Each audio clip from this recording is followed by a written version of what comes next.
और अयोध्या में चंदा चोरी के आरोपों के बाद लगातार कई अहम खुलासे हो रहे हैं।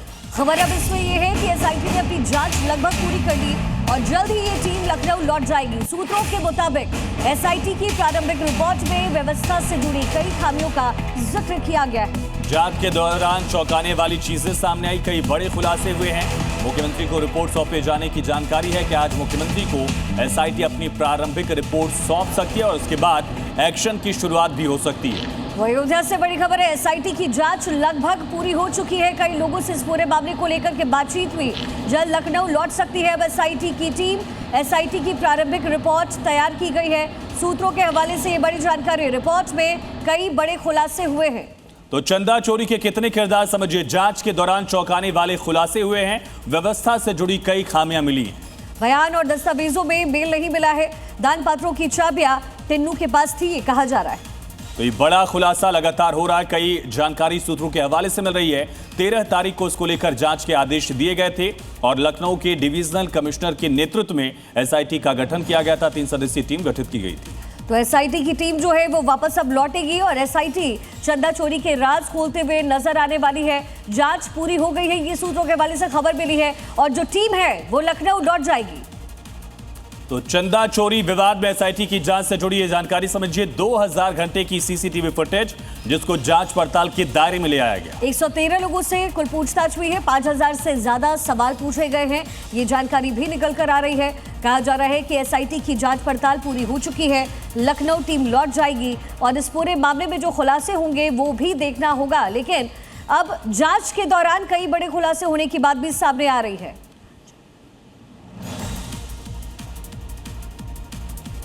तमिलनाडु के प्रसिद्ध पर्यटन स्थल ऊटी में लगातार हो रही भारी बारिश ने जनजीवन को अस्त व्यस्त किया है। प्रशासन ने लोगों को अलर्ट रहने, गैर जरूरी यात्रा से बचने की हिदायत दी। तमिलनाडु के नीलगिरी में लगातार हो रही भारी बारिश की वजह से ऊटी बस स्टैंड के आसपास बाढ़ के हालात पैदा हो गए। सड़कों पर पानी भरने से गाड़ियों की आवाजाही प्रभावित हुई और लोगों को आने जाने में परेशानी का सामना करना पड़ा। कई निचले इलाकों में भी पानी जमा होने की खबर है। प्रशासन ने हालात पर नजर रखते हुए पानी निकासी के लिए जरूरी कदम उठाने शुरू कर दिए हैं।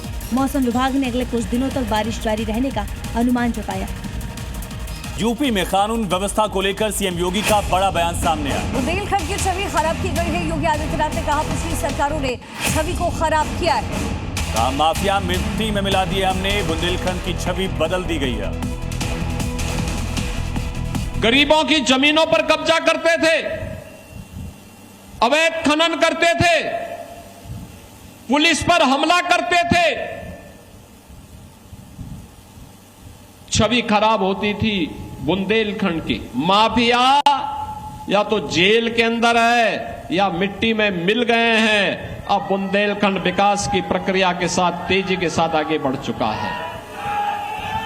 अब बेटी की सुरक्षा में कोई सेंध नहीं लगा सकता है। अब बेटी की सुरक्षा में कोई सेंध लगाने का दुस्साहस नहीं कर सकता है और जो करेगा तो फिर यमराज के घर भी जाएगा। वही बड़ी खबर है, प्रयागराज में रेप के आरोपी का एनकाउंटर हुआ है। बदमाश मुशर्रफ ने किया हिंदू युवती से रेप। गिरफ्तार करने के दौरान पुलिस से मुठभेड़। बदमाश के पैर में गोली लग गई है। मुशर्रफ के पैर में गोली लगने के बाद इसको अस्पताल में भर्ती कराया गया। इलाज जारी है। प्रयागराज के पूरा मुफ्ती इलाके की पूरी घटना। मुशर्रफ ने हिंदू युवती से रेप किया, उसके बाद हाफ एनकाउंटर उसका किया गया है। पूरा मुफ्ती थाना क्षेत्र में एक तहरीर प्राप्त हुई थी जिसमें वादी द्वारा बताया गया था कि उसकी नाबालिग लड़की के साथ उसी गांव में रहने वाले एक व्यक्ति जिसका नाम मुशर्रफ पुत्र लाडे मियां है, उसके द्वारा उसकी नाबालिग लड़की के साथ दुष्कर्म किया गया था। अभी कुछ देर पहले सूचना मिली है कि पुलिस चेकिंग के दौरान वांछित अभियुक्त मुशर्रफ का पुलिस पार्टी से सामना हुआ। इसमें मुशर्रफ के द्वारा पुलिस पार्टी के ऊपर भागते हुए फायर किया गया। तो जवाबी कार्रवाई में पुलिस पार्टी द्वारा भी जब फायरिंग की कार्रवाई की गई तो उसमें वांछित अभियुक्त मुशर्रफ के दोनों पैरों पर गोलियां लगी हैं। और अब आपको 6 तस्वीरें दिखाते हैं उत्तर प्रदेश के अलग अलग इलाकों से किस तरह से एनकाउंटर लगातार जारी है। कौशाम्बी, हाथरस, बागपत, बरेली, आजमगढ़, मथुरा में पुलिस ने बदमाशों पर नकेल कसते हुए उन्हें गिरफ्तार किया है। उत्तर प्रदेश में मुख्यमंत्री योगी आदित्यनाथ के नेतृत्व में अपराधियों और बदमाशों के खिलाफ यूपी पुलिस का सख्त एनकाउंटर अभियान लगातार जारी है। सरकार की जीरो टॉलरेंस नीति के तहत प्रदेश में अपराध और माफियाओं के खिलाफ लगातार एक्शन जारी है। और अब आपको साल 2025 का एक पूरा आंकड़ा बताते हैं। 2025 में पुलिस और बदमाशों की मुठभेड़ की अगर बात करें तो कुल 2739 मुठभेड़ हुई है और उसमें 1000 से ज्यादा बदमाशों की गिरफ्तारी हुई। इन एनकाउंटर्स में 3153 बदमाश घायल हुए। 48 गुंडा बदमाश एनकाउंटर में ढेर भी किए गए। और बड़ी खबर इस समय बता दें आपको, जम्मू कश्मीर के रियासी जिले के सलाल जंगल में भीषण आग ने प्रशासन की चिंता को बढ़ा दिया। आग पर काबू पाने के लिए युद्ध स्तर पर अभियान लगातार जारी है। टीमें तैनात की गई। जम्मू कश्मीर के रियासी जिले के सलाल वन क्षेत्र में अचानक आग लगने से बड़ा इलाका प्रभावित हुआ है। आग की सूचना मिलते ही वन विभाग और दमकल विभाग की टीम मौके पर पहुंच गई। आग पर काबू पाने के लिए युद्ध स्तर पर कोशिश शुरू कर दी गई है। आग को फैलने से रोकने के लिए लगातार निगरानी की जा रही है। फिलहाल आग लगने की वजहों का पता नहीं चल सका है।